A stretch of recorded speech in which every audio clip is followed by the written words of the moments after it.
Bonjour à tous, bienvenue sur Merci on vous rappelle, le seul podcast qui vous plonge dans les coulisses du casting avec des histoires et des parcours incroyables. Aujourd'hui, on a l'honneur de recevoir un acteur international, danseur, producteur, acteur, Samuel Arnold, bonjour. Bonjour, Bienvenue, c'est un comment ça plaisir va? de t'avoir Bah, ça fait l'émission. plaisir de partager, merci beaucoup. Ah, c'est clair, depuis le temps qu'on essaie de caler ce rendez-vous en fait.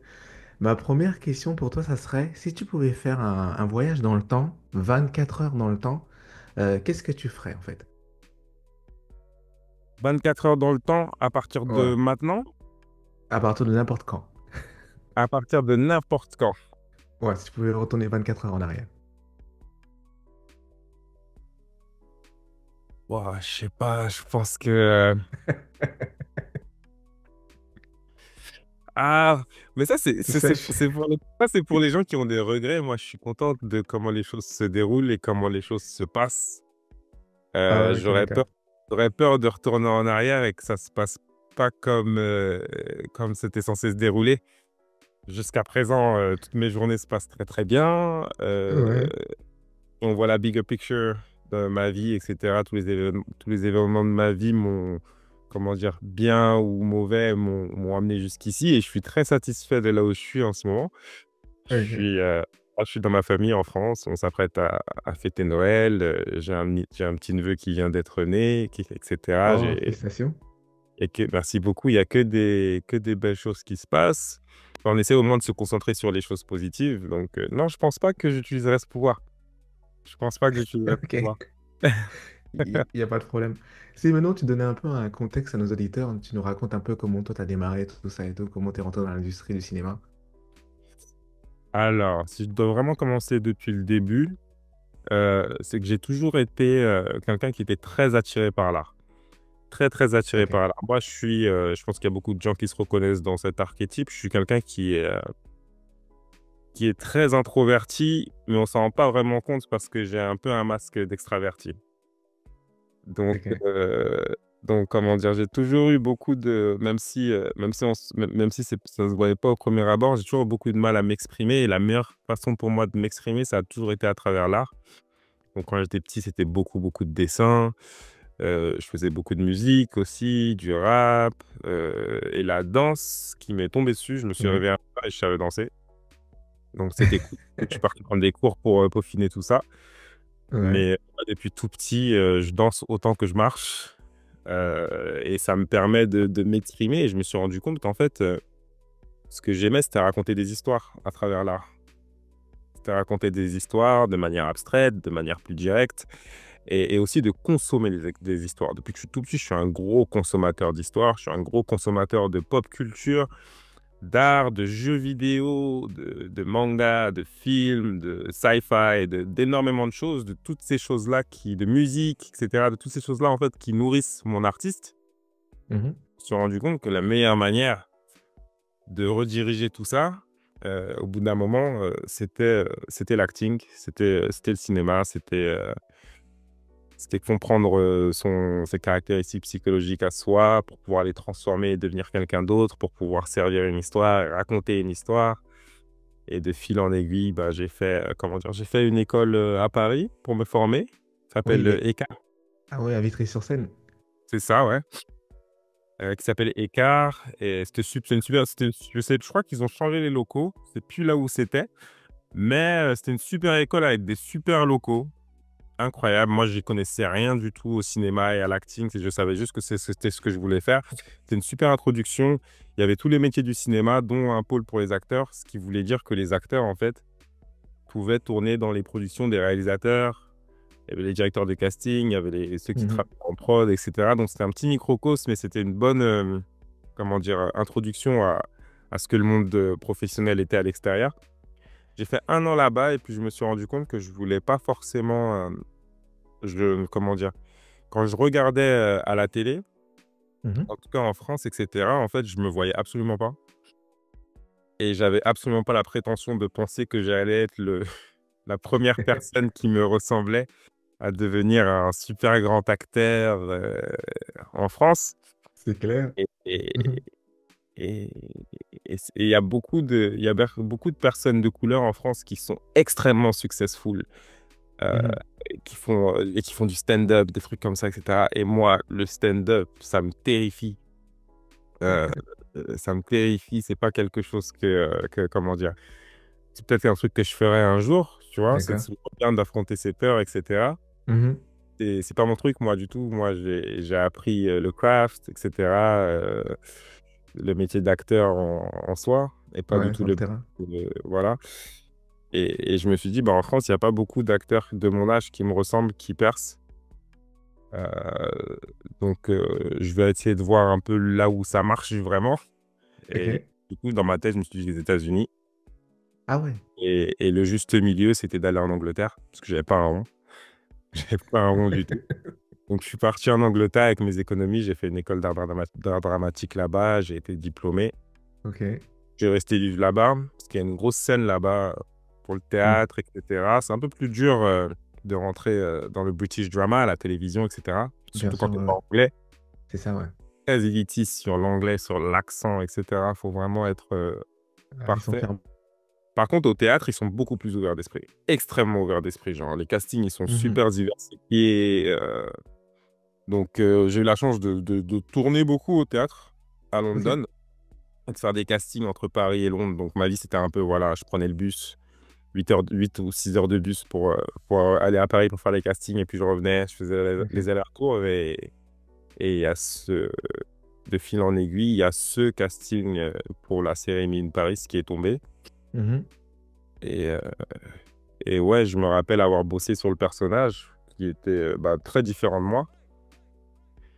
Et, euh, et, euh, et en bossant sur le personnage, en le développant, etc., je me suis dit, mais franchement, je pense que j'ai vraiment trouvé un truc.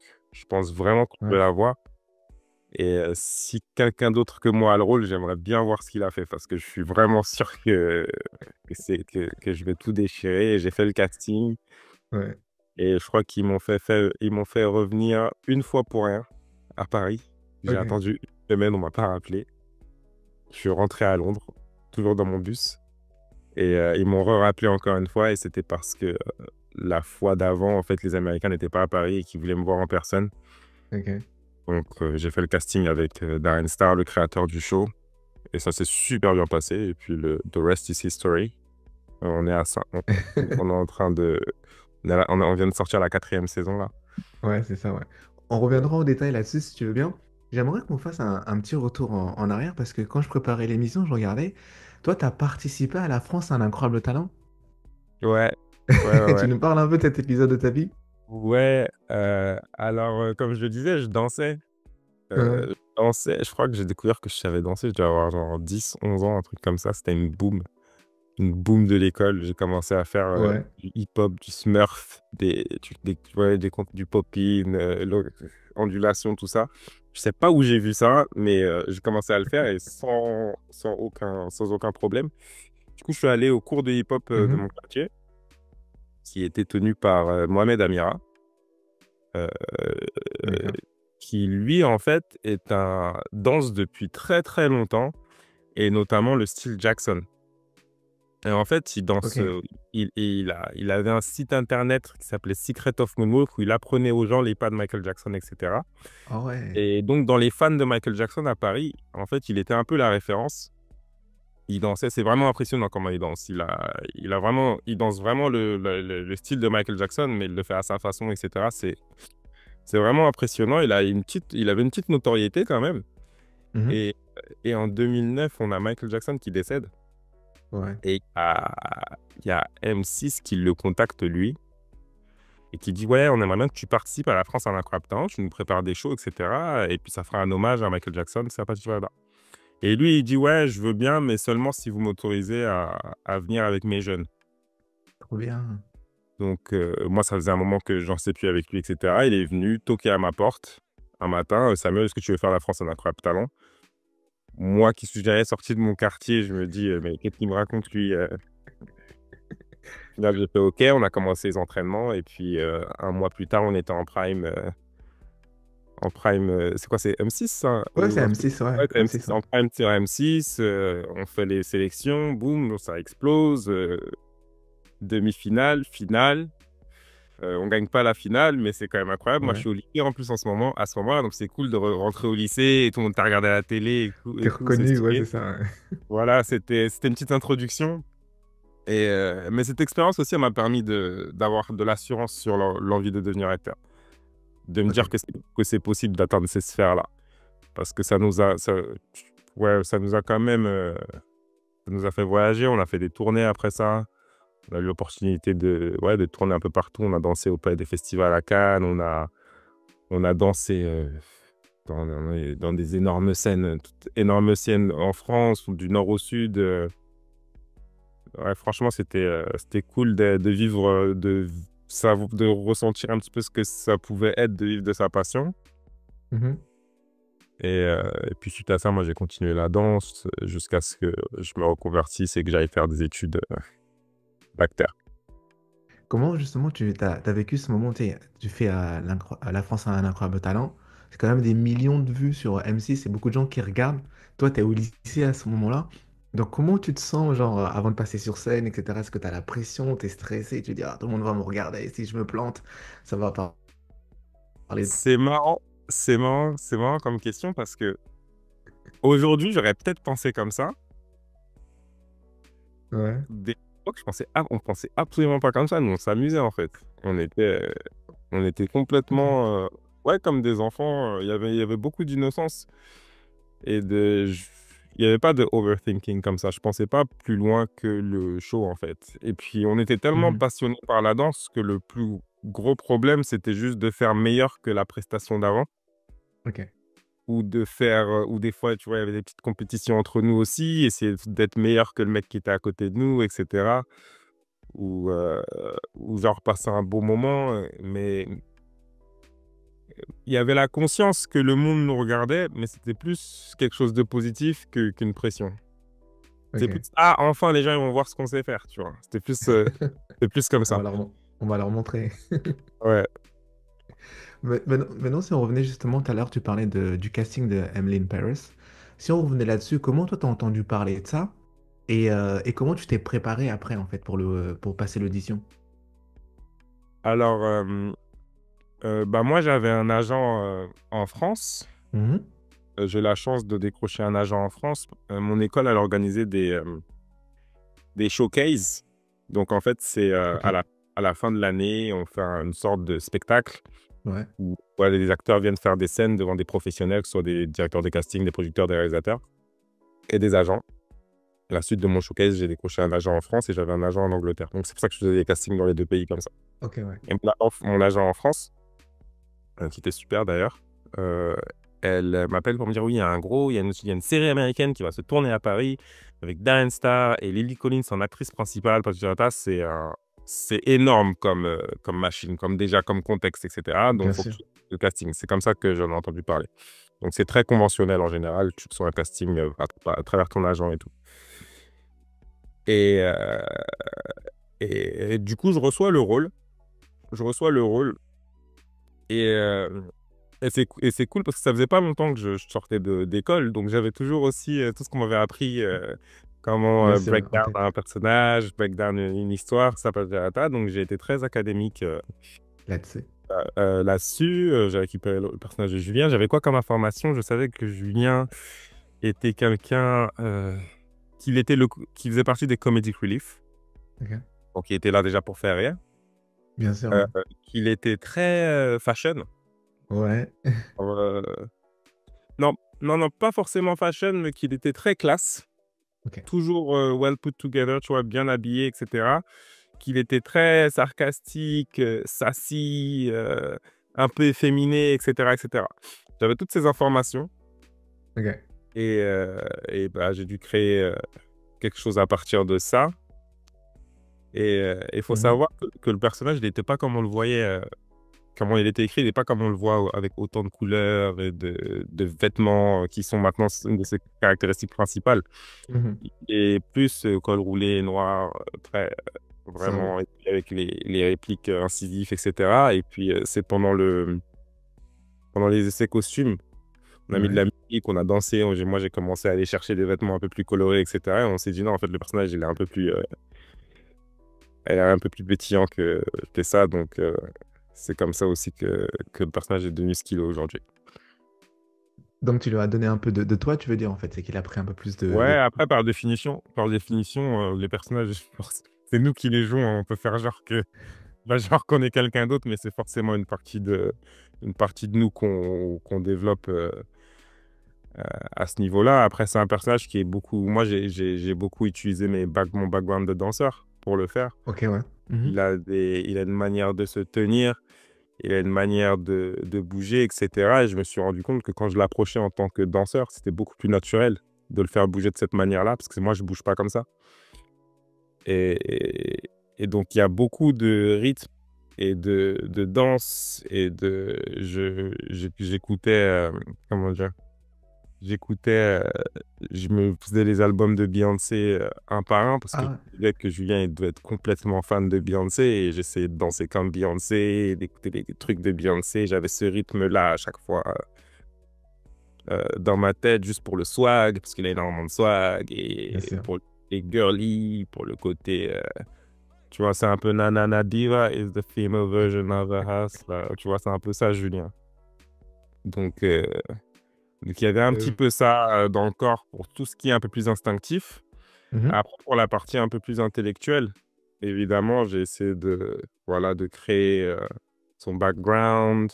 Qu'est-ce qu'il fait qu'il parle comme ça? Qu'est-ce qu'il fait qu'il bouge comme ça? Qu'est-ce qu'il Mhm. fait qu'il est peut-être insecure sur certains sujets et plus confortable sur d'autres? Et qu'est-ce qui fait aussi qu'il est différent de moi pour qu'on voit la différence quand je suis Julien et C'est quand je clair. suis Samuel? Et voilà, et puis de fil en aiguille, comment dire, le personnage, il a vraiment commencé à prendre vie quand on a tourné. Moi, j'avais jamais fait de tournage à cette envergure avec un rôle à ce niveau-là. C'est ma Mhm. première fois de travailler à ce niveau-là, en tout cas à la caméra. Et ouais, le personnage, il se développe après de saison en saison. En saison 1, voilà, j'essaie de ne pas faire d'erreur. En saison 2, euh, bah, le personnage, il prend vie. Et puis en saison 3, en fait, il n'y a même plus à se poser de questions. En fait, c'est Ça même roule. c'est mon personnage, en fait. C'est moi qui fais ce que je veux avec mon personnage. Je connais mieux mon personnage que n'importe qui sur ce plateau. Et puis, ils le savent. Les writers et les directors, ils le savent. Ils nous font énormément confiance. Mhm. Là, la dernière saison, c'était vraiment, c'était un plaisir, quoi. C'était comme, ouais, c'est comme du vélo, quoi. Ça s'oublie pas. On arrive et puis le personnage, il est là et puis Ça c'est va. parti, quoi. Mais toi, quand tu avais toutes ces informations, tu savais que c'était Netflix, tu savais que c'était Darren Star, tu savais que c'était Lily Collins. À cette époque-là, Alors, est-ce je que tu savais savais que... que c'était la fille de Phil Ouais, ou pas? ouais. Moi, je connaissais Lily Collins. Parce que quand j'étais petit, j'ai regardé Mortal Instruments. Ah, ok, d'accord. Donc, tu J'avais connaissais déjà, regardé ouais. déjà ce film quand j'étais petit. Moi, j'avais kiffé. Ok. Et j'aime bien, de toute façon, je t'avais dit que j'aime bien tous les trucs un peu sci-fi, etc. J'ai regardé Mortal Instruments et j'avais fait, ah, mais c'est la meuf dans Mortal Instruments. Je savais pas que c'est la fille de Du Phil chanteur. Collins, etc. Et je savais qu'elle avait un gros blaze, en tout cas au State, qu'elle était un petit peu connue à l'international. Euh, Mhm. et donc, oui, c'était une grosse tête. Et moi, déjà, dans mon casting, j'ai vu que toutes mes scènes, c'était avec elle. Ah ouais. Donc, déjà, moi, je savais que si j'avais le rôle, ça allait avoir un impact très positif sur ma carrière. Enfin, un Ah ouais. minimum. Un Bien sûr, minimum. obligé. Obligé. Et par contre, c'était pas Netflix. C'était pas Netflix, c'était Paramount. Ok, ouais. Par définition, ça allait peut-être être diffusé sur Paramount Plus ou un truc comme ça, je sais pas. Mhm. Et c'est après, je rentre pas trop dans ça, je sais pas comment ça s'est passé, mais il y a dû y avoir des négociations, des choses entre Paramount, des accords avec Netflix, etc. Et puis, ça s'est diffusé sur Netflix, ce qui est super parce que Netflix, ils ont une plateforme Ah, énorme. Ah oui, qui est vue dans le monde entier, quoi. On l'a vu là c'est dans la clair. dernière promo qu'on a fait. On a fait 7 pays en 2 semaines. Il n'y a pas un Ah aéroport au ouais. Québec qu'on m'a pas reconnu. Ça met C'est vraiment tout fou. en perspective, quoi. Tu te dis, mais waouh, je vais dans des pays où je suis jamais allé et les gens ils me C'est disent, clair. Ça me là. Donc, ça, c'est grâce à Netflix, hein. Ça, c'est Netflix qui permet Qui a ça, fait qui ça. permet tu vois, à des shows même, des shows français parfois d'être connus dans le monde entier ou Ouais. espagnols, des acteurs français qui commencent à être connus dans le monde entier grâce à cette plateforme. Ouais. Donc, donc ça, c'est pas J'aimerais mal. qu'on parle un peu de l'aspect technique parce que la série, vous la tournez en anglais, mais après, toi, tu doubles aussi en français, non? Ouais, ouais. Tu nous parles un peu comment ça se passe tout Alors, ça? Est-ce que c'est technique? C'est comment? alors ça, c'est le doublage. Le doublage, c'est quelque chose quand même, hein. Le Ouais, doublage, c'est quelque chose parce qu'il y a énormément d'obstacles que les doubleurs, ils ont, qu'on se rend pas forcément compte quand on regarde le résultat fini. Mais il y a un travail énorme de réécriture pour que ça se rapproche le plus possible de l'original. ouais, Et bah nous, c'est cool, on est bilingue, donc on a la chance de se doubler soi-même. Donc tout ce qui est essayer de matcher l'intention du personnage, bah c'est plus simple, parce que c'est nous qui jouons en anglais, et du coup, c'est notre voix aussi en français, donc c'est un peu plus simple. c'est C'est pas clair, comme hein. tu dois aller doubler quelqu'un qui n'est pas Ouais, toi, et que tu dois faire un vrai travail de caméléon pour essayer de ouais. retranscrire la chose. Donc déjà, ça, c'est cool. C'est un peu plus simple. Et mais ouais, c'est quoi? C'est 2 3 jours de doublage en général par saison. Puis moi, ça me permet de voir la Ok. série avant qu'elle Avant soit que ça finie. sorte. Avant qu'elle soit finie de monter, je vois toutes mes scènes, c'est cool.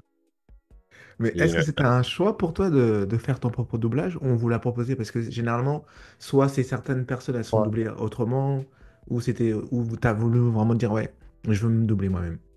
Alors, moi, je crois que j'ai vu, si je me rappelle bien en saison 1, j'avais vu un doublage qui avait déjà Ouais, été fait, sans nous, ok. sans nous les acteurs français. Et ça marchait pas. Je crois que ça Ah marchait ouais. pas. Ils se sont dit, bah, on a les acteurs, autant essayer. Moi, de base, c'est ce que j'aurais voulu faire aussi, me doubler moi-même. Mais j'ai même pas eu à demander ou quoi que ce soit. Mhm. C'est eux qui nous ont appelés, qui nous ont demandé si on voulait bien doubler nos personnages. Ah, ça, c'est bien ça. Là, on Ouais. arrive dans la partie de l'émission où on raconte des anecdotes, donc des choses inattendues, hilarantes qui seraient peut-être arrivées. Donc j'imagine au bout de 4 ans de saison, t'as fait du théâtre, t'as fait tout ça. Il a dû forcément t'arriver des trucs de dingue. Alors, qu'est-ce qui m'est arrivé? Les trucs les plus fous, les trucs les plus fous qui me sont arrivés, les anecdotes. Ah là là là là. Euh, Peut-être, je te dis en tant que danseur et après je te dis en tant qu'acteur. Parce que j'en ai un en tête là en tant que danseur. ça marche. Ok, Alors, en tant que danseur, on avait dansé pour un événement hip-hop qui ok, était autorisé par Red Bull. C'était un truc de break. Je crois que c'était Red Bull BC One ou un truc, je sais plus. En tout cas, il y avait beaucoup de Red Bull. ok. Et à l'époque, nous, on connaissait pas Red Bull. Je crois que ça venait d'être légal en France. On connaissait pas Red Bull. Et dans Ouais, nos hôtels, il y avait tu vois, les frigos en forme de canettes Red Bull, etc. ouais, je vois, ouais, ouais. J'étais là-bas 3 jours. J'ai bu du Red Bull comme de l'eau. On savait pas ce que c'était. Nous, c'était du jus. En plus, tu vois, les enfants, comment ils sont. Ouais. J'ai bu du Red Bull comme de l'eau, etc. Ouais, Arrivé entre le sucre, etc. Non, mais réveillé comme jamais. comme pas jamais, je vois. Je rentre dans mon quartier. Il y avait genre, tous les ans, dans mon quartier, il y a la fête des quartiers, etc. Et on fait toujours une démo de danse, etc. Ouais, Et pendant la démo de danse, à un moment, c'est à mon tour de passer tout seul et de faire mon freestyle en solo. Et je fais un pas, tac, tac, tac, tac, boum. Et là, je m'endors pendant une fraction de seconde. ah ouais, Elle, sur scène. Et en fait, je suis comme ça et j'entends ça crie. Waouh, waouh, parce que les gens, ils pensaient que j'étais en train de faire un effet ou quelque chose comme ça.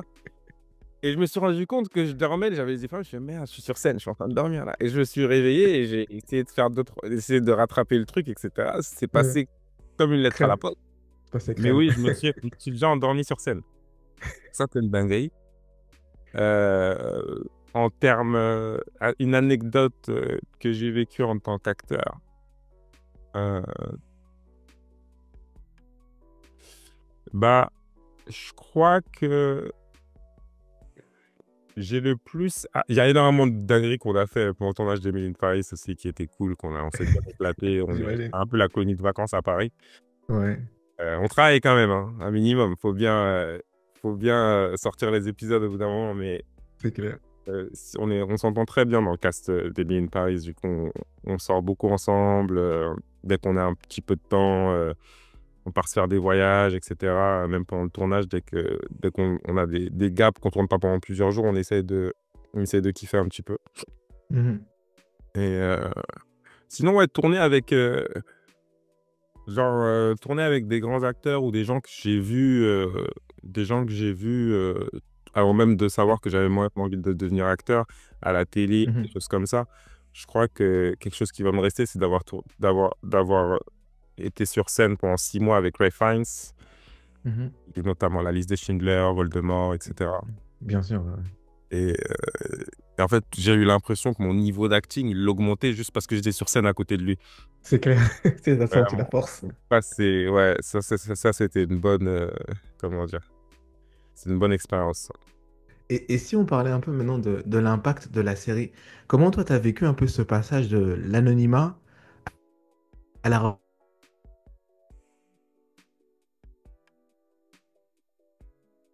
Alors, ça a bugué un tout petit peu. Ouais, Mais c'est ce que je me suis dit, parce que je te voyais, je me suis dit, il a pas compris ma question. ouais, je crois que j'ai compris. Tu m'as dit comment j'ai vécu le passage de l'anonymat à la Oh, reconnaissance mondiale, ouais. reconnaissance mondiale. Bah, je l'ai très bien vécu, figure-toi, Ok. parce que, comment dire, les choses sont bien faites. Enfin, bien faites, je veux pas dire non plus que c'était une bonne chose, mais en fait, la série Mhm. est sortie pendant le Covid. Oui, c'est ça. La série est sortie pendant le Covid. Donc, en fait, nous, l'impact, c'était Instagram. C'est juste Instagram. Donc, j'étais dans le confort de mon salon à gérer tout ça sur mon téléphone et j'avais pas le contact direct avec qui que ce soit. Et en fait, ça s'est vraiment fait graduellement. Ok. Graduellement. Et je suis tellement différent de mon personnage. Je me vis beaucoup en mode streetwear, dans ma capuche, etc. Donc, Mhm. franchement, moi, avant la saison 2 ou 3, on me reconnaissait pas forcément. Ah ouais, Maintenant, les gens, ils sont chauds. Des fois, même, je mets un masque, une casquette, etc. Ils font Julien. c'est pas vrai. Les gens, ils sont vifs. Ouais. Mais avant ça, j'étais dans le métro, etc. Des fois, il y a des gens qui me regardaient comme ça. Et je les regardais. Après, ils faisaient ça. Non, c'est pas lui. Il peut pas être là. C'est pas lui. Donc, non, mais du coup, moi, je l'ai bien vécu parce qu'en fait, ça s'est fait vraiment graduellement. Ok, ouais. Et la dernière saison, elle a eu un impact énorme. Donc, on a Mhm. beaucoup, beaucoup d'attention depuis la dernière saison-là. Mais en même temps que la saison est sortie, j'ai déménagé à Los Angeles. Oh, cool. Et Los Angeles, c'est une ville où, en fait, tu es chez toi ou en voiture, donc tu vois pas les gens. Tu C'est vois clair. pas vraiment de... T'es beaucoup coincé dans les bouchons, tout ça. Voilà, voilà. Et à quel moment tu t'es dit, ouais,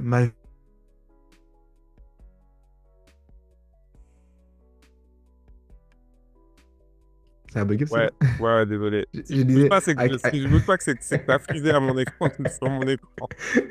je disais, à quel moment tu t'es dit, ma vie a changé, en fait? Euh, à quel moment je me suis dit ça? Euh, je crois, c'était... Le problème, c'est que j'arrête pas de me dire ça, en fait. Je te cache pas que j'arrête pas de me dire ça. Ouais, J'arrête ok. pas de me dire ça parce qu'en fait, j'arrête pas de monter de palier à chaque fois. En fait, même depuis que je suis parti en Angleterre pour étudier, en fait, ma vie, à chaque fois, elle s'est transformée. Genre, elle s'est transformée. Ok, ouais. Je suis arrivé en Angleterre, je travaillais dans un restaurant, etc. Pour payer mes études. C'était un peu la galère. Une fois que Mhm. j'étais diplômé, bah, ça a changé, la dynamique. Ok. Ensuite, une fois que j'ai commencé à être au théâtre et gagner un peu d'argent et que j'ai commencé un peu à arrêter de bosser au restaurant, ma vie, elle a changé. Je commençais à vivre de mon métier. J'ai fait Mhm. Emily in Paris. Ma vie, elle a changé. De Mhm. saison en saison en saison, la vie, elle change aussi en même temps. Là, je viens de déménager au State. Ma vie, elle a changé.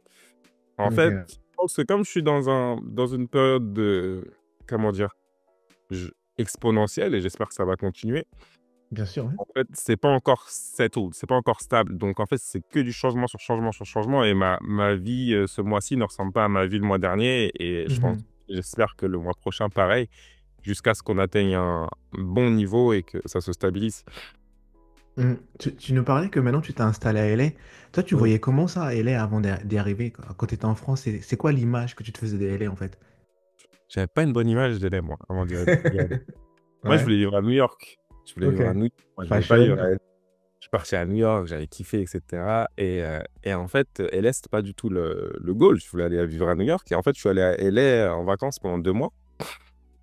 Ok. Je suis parti pendant 2 mois, en fait, en vacances. J'ai bossé aussi un petit peu, mais j'y suis allé, en fait, j'ai vraiment kiffé. Parce que Ok. moi, dans ma tête, c'était Hollywood, cinéma, Bien cinéma, sûr. cinéma, et puis tout le monde est super superficiel et botoxé, Etc. machin chose. Tu vois, les clichés que tu as dans la tête, etc. En Ouais. fait, je suis arrivé là-bas, c'est bon, c'est pas parfait, mais Bien déjà, sûr. déjà, il y a une chose que j'aime beaucoup, c'est leur approche par rapport au travail, Ok. qui est incroyable. C'est des machines. Il y a rien qui est impossible.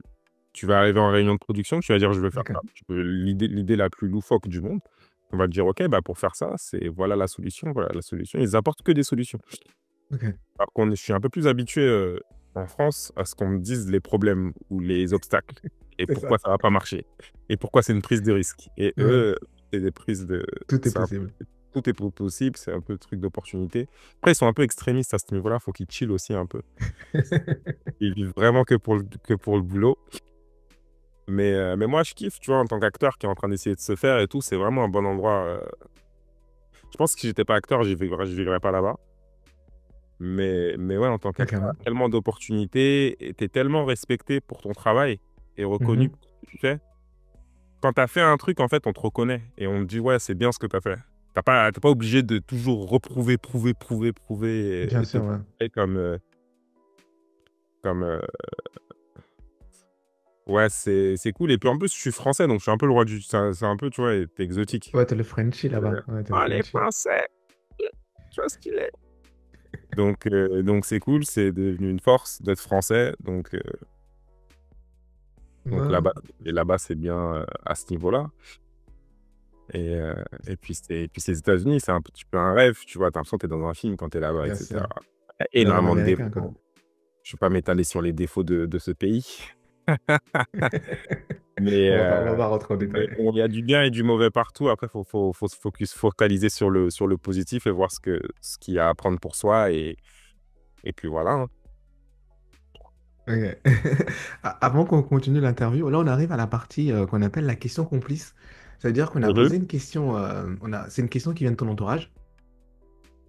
Donc, est-ce que tu es prêt pour cette question? Je vois, tu fronces les yeux, tu réfléchis et tout. Non, non, non, non, non. Vas-y, dis-moi. Alors, il paraît que tu as une appréhension pour les ceintures marron. Une appréhension pour les ceintures marron. Ouais.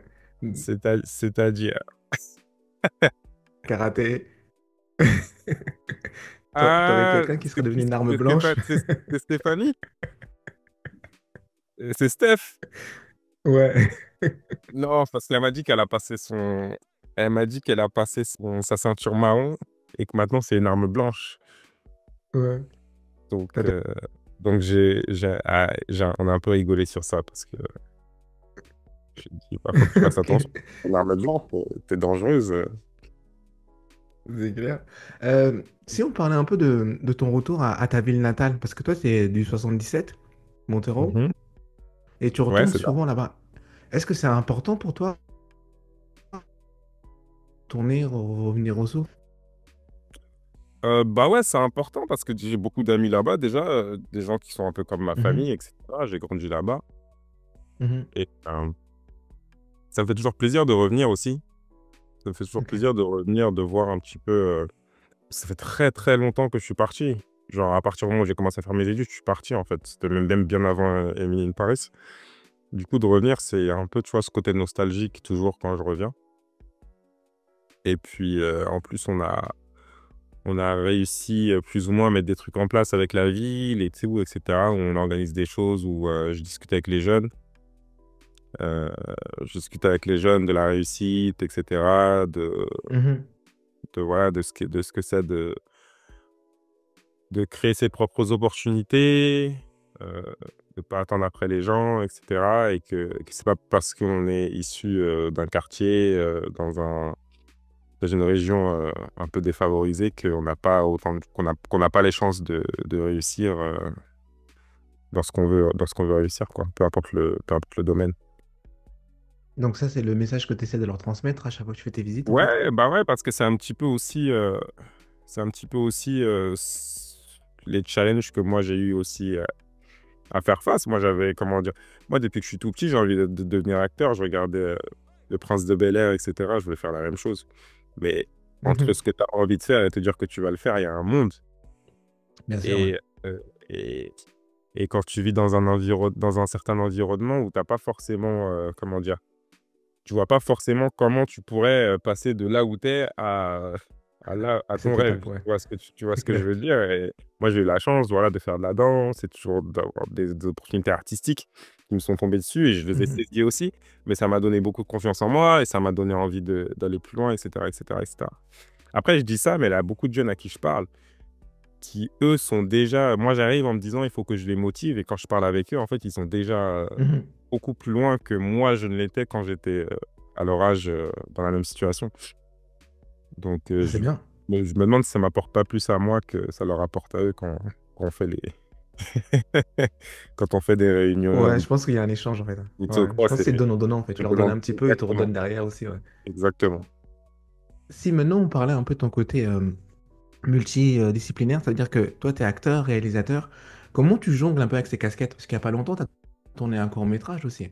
Tu as réalisé un court-métrage plutôt. Ouais, ouais, ouais. Alors, comment dire? Je réalisais avant, Ok. mais j'ai décidé de mettre le haut là un peu sur la réalisation parce que je vais vraiment me concentrer sur comment dire, la partie acting. Parce que Mhm. comment dire, évidemment, il y a un besoin de raconter mes propres histoires, mais il y a aussi un besoin Bien sûr. de pouvoir jouer parce que jouer, c'est vraiment quelque chose qui me passionne de fou. Et Mhm. bon, c'est toujours plus cool de jouer quand tu crées tes propres trucs, comme ça tu joues les rôles que tu as envie de jouer. Et quand tu réalises en même temps et que tu joues, bah, t'as pas forcément à 100%, tu vois. Ok. Pour l'être surtout au moment où je le faisais, moi, quand j'ai réalisé, j'avais pas forcément les moyens d'avoir voilà, un bon assistant réel, C'est beaucoup de ça. gens autour de toi pour te Autour soutenir de pour que toi, tu ouais. puisses et réaliser et jouer en même temps, tu vois. Donc là, pour le court-métrage que j'ai fait, j'ai décidé de seulement le produire et de Ok. jouer le rôle principal. C'est tiré d'une idée originale de moi. Ça a été écrit, j'ai appelé une scénariste pour l'écrire. Et Ok. une réal, c'est un projet super international. On a la réal qui vient de New York. On a la scénariste qui vient de LA. On a la meuf qui a fait le scoring, la musique qui vient d'Amérique du Sud. On a, Ok. et on a l'équipe qui est en majeure partie française parce qu'on a tourné à Paris. Ok. Et c'était vraiment bien en fait d'avoir la casquette de producteur parce qu'en fait ça te permet de comment dire, de surplomber un peu tout le projet. Mhm. Pas forcément que ça influe sur ton acting. Tu vois, tu mets ta casquette d'acteur, tu joues, tu as ta réalisatrice qui est là, qui te dirige et tu fais les choses correctement. Mais en même temps, tu peux step back, être le Ouais. producteur et être sûr que le projet va dans ton sens et que l'histoire soit racontée comme tu veux qu'elle soit racontée sans pour autant, tu vois, avoir le poids du réal et le poids tu vois ce que je veux dire? Mais justement, quand on se retrouve de ce côté-là, c'est-à-dire que tu es producteur, est-ce que Mm. les choses elles sont différentes? Est-ce que tu as des défis, tu as des choses qu'un acteur n'aurait pas eu normalement en fait? Ouais, t'as le stress, t'as tous les problèmes. Que moi, quand j'arrive sur le plateau d'Emily in Paris, je suis juste acteur, par exemple. J'arrive, je vais jouer, je rentre chez moi, quoi. Je me mets dans ma voiture, je rentre chez moi. Ouais. Et puis, la C'est vie est fini. belle. On s'en fout de comment le film va être C'est distribué. On ça. s'en fout de comment les gens vont être payés ou quoi que ce soit. Quand tu es lead producer C'est ça. Quand t'es lead producer, bon là, ça va, c'est un court-métrage. Mais voilà, on s'assure que tout le monde soit payé. Mhm. Je me suis occupé de trouver les lieux. Je me suis occupé Ok. de trouver et les costumes, etc., de trouver les financements Mhm. et de la distrib derrière, donc les festivals, etc., et essayer de vendre l'idée à des plateformes, des choses comme ça, etc. On est toujours sur ce processus en ce moment d'ailleurs, Mhm. mais c'est tout un travail que l'acteur n'a pas à faire en général. C'est clair. L'acteur a la Ouais. belle vie en fait. Ouais, bah en fait, c'est pas qu'acteur à la belle vie, c'est que l'acteur, bah lui, il a tout un travail, en tout cas, moi, de la manière de ce travail, j'ai tout un travail psychologique à faire, un travail de transformation, un Mhm. travail d'apprentissage du texte, un travail de pouvoir être, tu vois, de faire en sorte d'être la meilleure, d'être de la meilleure, d'être dans la meilleure condition possible pour jouer au moment où on te demande de jouer, et de faire les meilleures propositions, etc., etc. Donc l'acteur, il a ses propres challenges, il a ses propres, comment dire, il a ses propres obstacles, ses propres challenges. Et il a aussi Mhm. ses propres, tu vois, ses propres stress, ses propres doutes, tu vois. At the end of the day, c'est sa tête qui va y avoir à l'écran, tu vois. Donc, si le projet n'est pas bon, C'est c'est lui la première ligne de défense, tu vois. Quand le bien film sûr. est bon, c'est lui la première personne qu'on félicite. Et quand le Ouais, film est mauvais, c'est lui la première personne qu'on lynche, tu vois. Donc, ouais, c'est clair, ouais. l'acteur, il a ses propres stress aussi, ses propres... Ouais. Après, chacun gère ça comme, comme il pense être le meilleur de le gérer, tu vois. Et le producteur, lui, derrière, il a d'autres aussi, d'autres problèmes à penser, quoi. Ouais. J'aime bien ce que tu dis. Bah, du coup, en tant qu'acteur, comment toi tu vas gérer ces périodes un peu genre où tu stresses? Comment tu fais un peu pour les montagnes russes et tout? Bah, c'est très difficile. Je vais pas mentir, c'est très Ok. difficile. J'avais entendu une interview, un acteur qui disait, ouais, I hate that my highs are so high and that my lows are so low. Ouais. Et franchement, je peux vraiment me reconnaître dans ça parce que c'est vraiment ça un peu la vie d'un acteur, tu vois. Tu décroches un rôle, tu sais que ta vie, elle va changer, boum. Et puis Mhm. après, tu apprends le texte, etc. Et tu dis, mais en fait, cette scène, je vais jamais réussir à la faire. Ouais. Ou, boum, tu as un petit peu de notoriété. T'as jamais eu de notoriété avant. Tu as envie de sortir. Tu as envie de sortir en schlag.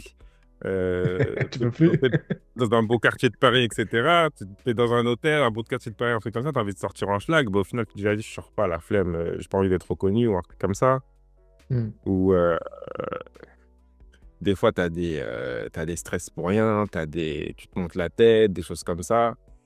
Après, bon, moi, j'ai de la chance dans, comment dire, dans l'ensemble, moi, tout est en général positif. Mhm. Et voilà, faut pas mentir aux gens. Comment dire, tu vois, tout le monde est humain, hein, tout le monde vit les choses, expérimente les choses à sa manière. Moi, à la base, quand je voulais devenir acteur, toute la côté fame, etc., j'y ai jamais pensé. Ouais. Ok. Jamais pensé. Et moi, je suis allé dans une école pour apprendre à jouer. Je suis pas allé dans une école pour apprendre à être une célébrité. C'est Donc, clair. et en plus, célébrité, moi, à mon petit niveau, tu vois, je sais pas, je suis pas DiCaprio, un truc comme ça, mais je me rends compte que même à un petit niveau, quand même, il y a des trucs qui sont assez violents, tu vois. Donc, je me dis, ceux qui sont encore plus hauts, ils doivent avoir des systèmes, Bah ouais. tu vois, En assez place, tout ça et tout. particuliers. Mais ouais, c'est un truc avec lequel il faut jongler. Parce que c'est pas naturel. Je pense pas qu'un être humain est censé vivre ça. On n'est pas fait pour être au centre de l'attention autant. Tu vois, donc il faut Mhm. s'adapter et puis il faut essayer de garder les pieds sur terre. Et je pense que une bonne chose, c'est d'être bien entouré. Tu vois, moi, j'ai une famille Mhm. incroyable, des amis incroyables. Donc ça aussi, ça aide. Mais justement, tu sais, comment toi, ton entourage vit un peu cette notoriété que tu as en fait? Est-ce que ils sont super contents pour toi ou ils genre disent, ah, mais dès qu'on sort, il y a toujours de la foule et tout. Bah non, ça se passe bien. Ça se passe bien. Moi, ça me saoule un peu quand je suis reconnu et que je suis avec des gens que je connais. Quand je suis tout seul, c'est pas grave, mais quand je suis avec des Ok, gens que ouais, je connais, ça me saoule un petit peu parce que je suis un peu gêné pour eux. pour eux, tu vois. Quand c'est une fois, ouais, mais quand ça s'enchaîne, en fait, il y a des jours, des fois, où ça s'enchaîne et en fait, t'es en mode. Tu te dis, bah, en fait, c'est un peu intrusif, tu vois ce que je veux dire? Ouais, ouais. Mais sinon, mes proches, ils le vivent bien, hein.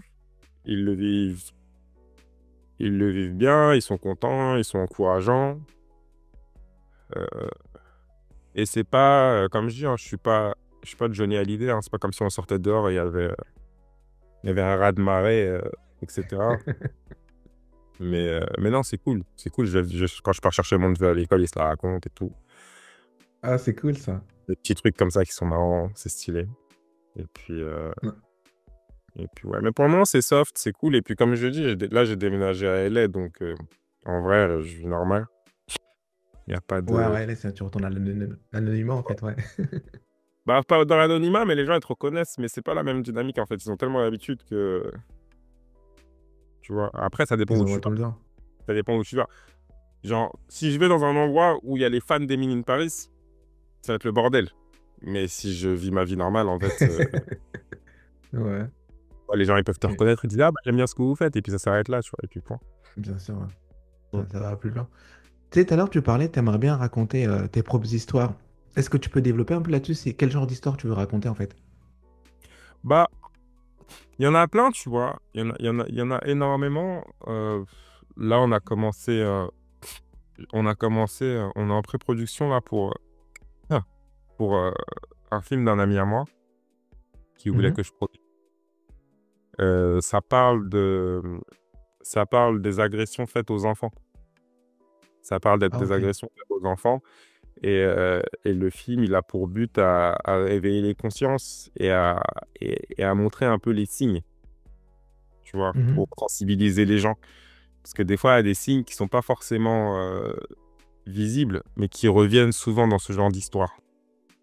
Donc, ok. euh, donc, donc, euh, donc, tu vois, il y a certaines causes, etc. Moi, par exemple, je suis pas quelqu'un qui est très politique ou très engagé, Mhm, mais je pense que moi, je suis acteur, c'est ça mon métier.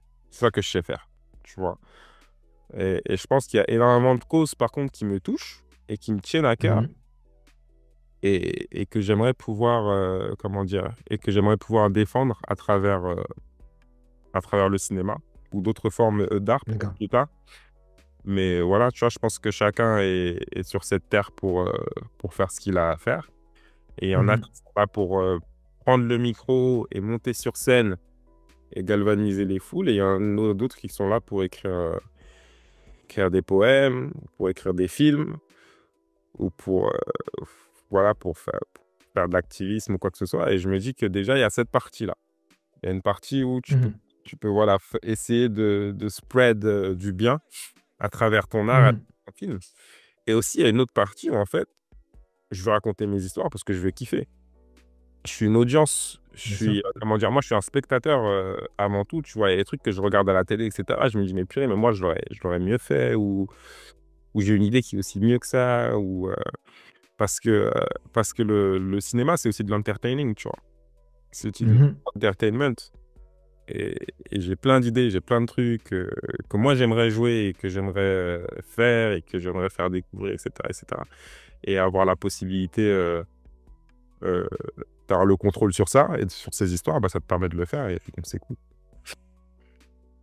super. Ouais. Là, on arrive dans la partie de l'émission où on parle promo. Donc, est-ce que tu peux nous dire un peu s'il y a des choses qui arrivent? Tu parlais de la saison 4 tout à l'heure. Est-ce qu'il y a d'autres choses?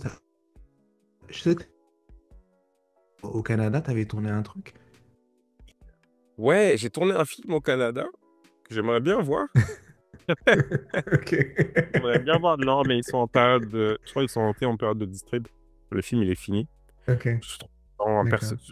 c'est cool en plus, c'est un... Parce que moi, c'est ça mon prochain challenge, c'est de jouer vite un nouveau rôle pour que les gens se rendent compte de mon range, De ta palette, de ouais. ma palette.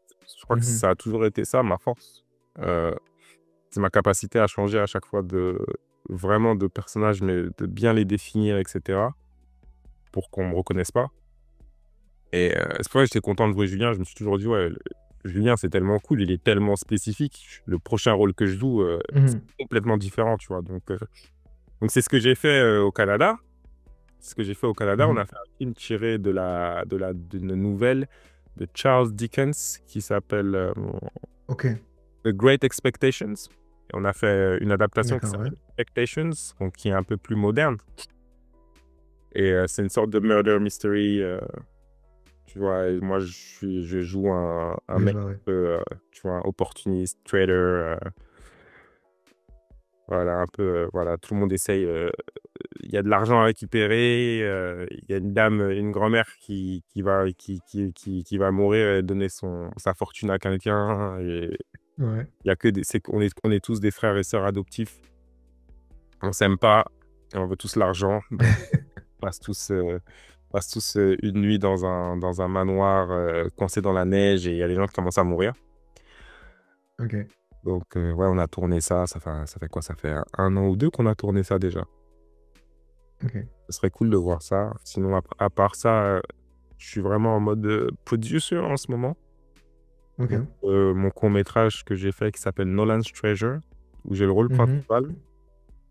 On est en train de voir ce qu'on peut faire avec, si on peut l'adapter en film ou en série, ou des choses comme ça. Je suis en train de pré-produire le film de Hiram Ayamel, dont je te disais, sur Mhm. les violences faites aux enfants. Et, Mhm. je sais que la saison 5 d'Emily in Paris a été annoncée. Donc, nous, on va nous appeler Ok. pour aller tourner, on ne sait pas quand. Et, euh, et puis voilà, hein. Sinon, en ce moment, il y a toujours les 4 premières saisons d'Emily in Paris qui tournent en ce moment sur Netflix. Sur Pour ceux qui n'ont Netflix, pas ouais. vu, qui veulent aller voir, voilà, qui veulent aller voir Julien envoyer des punchlines à gauche, à droite. Et puis non, Là, sinon, tu dis pourquoi que pas. t'es en famille en ce moment. Est-ce que vous les regardez en famille? Au début, ouais, les premières saisons, ouais. Les premières saisons, on regardait en famille, Ok. etc. Les premières saisons, je regardais avec différents groupes. J'avais plein de groupes d'amis qui me disaient, c'est meuf, faut qu'on regarde ensemble, Ok. c'est meuf, faut qu'on regarde ensemble. Donc j'ai regardé avec les gens, etc. C'est cool, on regardait en famille et tout. Mais maintenant, ma soeur, elle m'attend plus, hein. Ma grande sœur, dès que ça sort, elle a déjà tout fini. Elle regarde. Après, elle m'appelle, elle m'insulte parce qu'il y a un cliffhanger et que ça Elle va pas. t'entend plus. Et qu'elle me croit pas que je sais pas ce qui se passe après. Elle dit, espèce de menteur, dis-moi, il se passe quoi après? Je sais pas, moi, on m'a pas dit Elle non veut plus. négocier. Mais voilà. Ça, c'est drôle à vivre, ça. Ma dernière question pour toi, ça serait qui veulent marcher un peu sur tes traces, mais qui doutent. Qui veulent marcher sur mes traces, mais qui doutent, bah déjà, ils vont tout le temps douter. Ouais. C'est la nature humaine. Tu vas toujours douter. Comme on connaît Ok. pas le futur, comme on sait pas de quoi le futur Ok. sera fait, on est obligé de douter. Parce que tous les choix qu'on prend, ils vont pas forcément nous emmener Ouais. là où ça va pas forcément marcher. Moi, je pense qu'il faut se poser la question si c'est vraiment ça qu'on veut faire, de pourquoi on veut le faire. Si Mhm. c'est un métier passion, Ok. donc faut être passionné. Et moi, ce que je m'étais dit, après, c'est moi, hein. Chacun en fait comme il veut, mais moi, ce que je m'étais dit, c'est est-ce que je suis prêt à mettre tout l'investissement, à tout donner pour ce métier, devenir un jour un acteur qui travaille et qui vit de Ok. sa passion, Ouais. en sachant que ça se trouve, ça va pas marcher. Et est-ce que si ça marche pas, je suis OK Mhm. avec ça? Et je me suis dit, ouais, ça vaut le coup. Je me suis dit, c'est quoi mes autres options? J'avais d'autres options en tête. Je me suis dit, est-ce que je préfère rater une carrière d'acteur ou rater une autre carrière? Mhm. Tu vois? Donc, je me suis dit, ouais, carrière d'acteur, ça vaut le coup. Et, et honnêtement, même si, bon, j'ai pas l'impression d'être arrivé non plus, mais même si j'étais pas arrivé là où je suis aujourd'hui, tout ce que j'ai traversé pour arriver là, c'est tellement Mhm. incroyable. Parce que c'était pas facile. Mais avec le recul, maintenant, je regarde derrière et je me dis, ça valait tellement le coup que même si j'avais pas décroché Emily in Paris et que j'étais encore un petit peu, voilà, inconnu et que je scrapais à gauche, à droite pour essayer de m'y faire, ça aurait toujours valu le coup, tu vois. Donc, si tu Mhm. es capable de te dire que même si ça marche pas, ça vaut le coup, donc peut-être que ouais, tu peux te lancer. Mais tu auras toujours des doutes, tu sais pas ce qui va se passer demain. Tu vois, quand prends une décision, tu vois, c'est des prises de risques un petit peu, c'est des. Bien sûr, ouais. Donc, c'est ça, le doute, il vient avec comment dire, la méconnaissance de demain, tu vois. Mhm. Non, non, non, c'est un super conseil, je trouve. C'est pour les jeunes. Les gens en général qui ont des projets dans la vie, c'est pas mal comme conseil. Je te remercie beaucoup, Samuel. C'était un plaisir de parler avec toi, d'apprendre à te connaître un peu plus, connaître ton parcours, etc. Super inspirant. Merci du temps que tu m'as accordé. Je sais que t'es en famille en ce moment, c'est les fêtes, etc. Donc vraiment, merci beaucoup pour ce temps. Bah, avec plaisir, vraiment. Ça m'a fait vraiment plaisir. Je te remercie, Samuel. Prends soin de toi. Merci beaucoup. À bientôt. Ciao, ciao. Ciao, ciao.